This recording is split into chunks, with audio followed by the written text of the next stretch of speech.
Word BNP উপস্থিত আছেন ৯ নং ওয়ার্ড বিএনপি সাধারণ সম্পাদক সোহরাব হোসেন ছোট সহ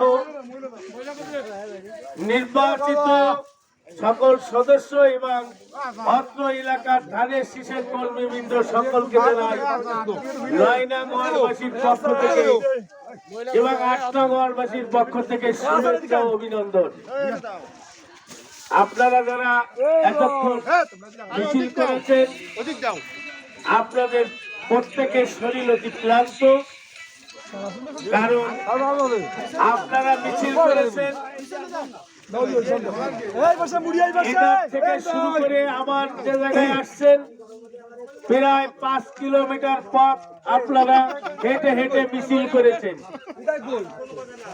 আপনাদের এই ক্লান্ত ভরা শরীর নিয়ে ধানের শীষের পক্ষে মিছিল করে ধানের শীষের প্রার্থী জননেতা শেখ মোহাম্মদ জাকির হোসেনকে ধন্য করেছেন বিদায় আমি বিষ্ণুপুর ইউনিয়ন বিএনপির পক্ষ থেকে আপনাদেরকে জানাই শুভেচ্ছা ও অভিনন্দন। সাথে সাথে আমাদের ধানের শীষের কান্ডারি ব্যারিস্টার শেখ মোহাম্মদ জাকির ভাইয়ের পক্ষ থেকে জানাই আপনাদের শুভেচ্ছা ও অভিনন্দন। আপনারা সকলে বিশ্রাম করেন, সকলকে ধন্যবাদ। আল্লাহ।